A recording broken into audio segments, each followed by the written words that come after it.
ग्रामवासियों का अनिश्चितकालीन धरना है। अगर उपखंड अधिकारी और ये कुंभकर्ण की नींद जो सो रहे, क्या एसडीएम साहब ने क्या आश्वासन दिया है? मेरी इस धरने को लेकर के उपखंड अधिकारी से बात हुई है। उपखंड अधिकारी से मैंने निवेदन किया था कि ग्रामवासी पूरे धरने पर बैठे हैं और जिस तरीके से जल स्रोत का स्थान है, नाडी है, उसको अभी तरीके से आपने मिट्टी डाल करके और पूरा ध्वस्त कर दिया और साथ ही वहाँ आपने तारबंदी कर दी और उसी स्थान पर एक इनका धार्मिक स्थान है, खेतला जी का मंदिर है, उसको भी आपने तारबंदी करके और पूर्ण रूप से बंद कर दिया। आम लोगों की आवाजाही बिल्कुल बंद कर दी है। हम लोगों ने उपखंड अधिकारी से वार्तालाप की है। ग्रामवासियों का अनिश्चितकालीन धरना है। अगर उपखंड अधिकारी और ये कुंभकर्ण की नींद जो सो रहे हैं वो इनका काम कर देते हैं, ठीक है, नहीं तो ग्रामवासी आमरण अनशन पर बैठेंगे और युवा कांग्रेस के समस्त कार्यकर्ता, सांचौर चितलवाना के सभी कार्यकर्ता ग्रामवासियों के सहयोग में धरने पर बैठेंगे। जरूरत पड़ी तो युवा कांग्रेस के कार्यकर्ता भी आमरण अनशन पर बैठ के और ग्रामवासियों के लिए हमेशा लड़ाई लड़ेंगे और लड़ाई लड़ के इनको न्याय दिलाने का पूरा प्रयास किया जाएगा। ग्राम पंचायत इटादा के हम धरनावास गांव के ग्रामवासी हैं।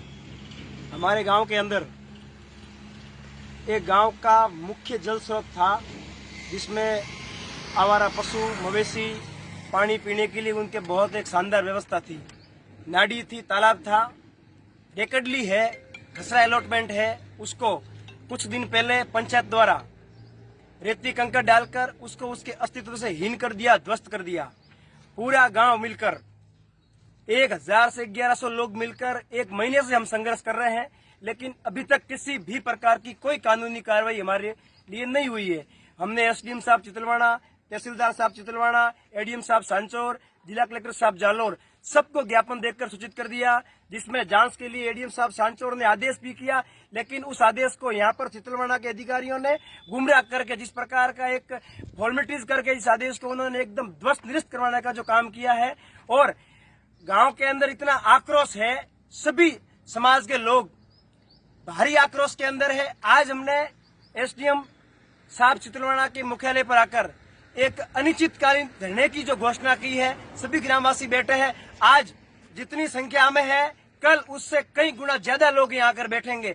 मैं इस चैनल के माध्यम से ये सूचित करता हूँ प्रशासन को कि जो हमारी जायज जो लीगल मांग है उनको पूरा किया जाए। बाकी आने वाले समय के अंदर आपको इसका बहुत बड़ा खामियाजा भुगतना पड़ेगा। और जो नेता है, जो सांसद के नेता है, विधानसभा के नेता है, जो कुछ लोगों के कहने पर जो कार्य कर रहे हैं, उनको भी निवेदन कर रहा हूं, आगे चुनाव आ रहे हैं, आपको भी इनका परिणाम भुगतना पड़ेगा। कुछ जवाबदार लोगों के कहने पर कार्य मत करो। गांव का सुनो, सरपंच का पूरा इन्वॉल्वमेंट है इसके अंदर। सरपंच बार बार आता है, समझे इसके लिए हमें गुमराह करके कल करवा दूंगा, परसों करवा दूंगा, लेकिन आज तक कोई प्रकार की कार्रवाई नहीं हुई है। हम अनिश्चितकालीन धरने पर धरनावास गांव के सभी ग्रामवासी बैठे हैं और मैं एसडीएम साहब चितलवाना को सूचित कर रहा हूं कि अनशन के लिए मजबूर मत करना।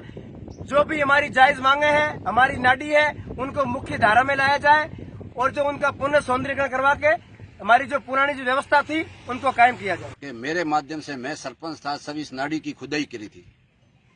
मेरे सरपंच काल के अंदर नाडी की खुदाई हुई और इस नाडी के अंदर हमारे गांव के 100 साल पहले ही गांव के लोग यहाँ से जल पानी करते थे और आज के समय में मोले पशु यहाँ पानी पीते हैं। और अभी ये सामने फोटो दे रखा है, आप देख लो, उसमें पानी का भराव हुआ है। जो नाडी नहीं थी तो पानी का भराव कैसे हुआ? एक बार।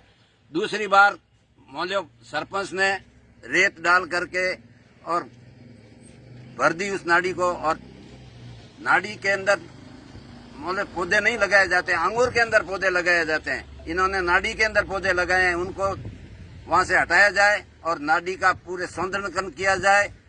और ये सरपंच बार बार लोगों को गुमराह करता है, ये हमारे लिए एक खेद का विषय है। हम सब ग्रामवासी मिलकर के यहाँ आमरण अनशन पे बैठे हैं।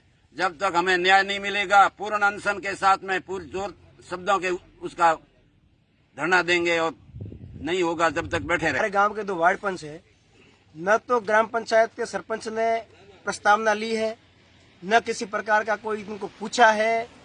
प्रस्ताव के बिना सैंक्शन किया काम। आज तक वार्ड पंच दोनों ही यहाँ मौजूद है और हमारे गांव के 2 पूर्व के सरपंच दयाराम जी और भागीर जी दोनों यहाँ मौजूद है।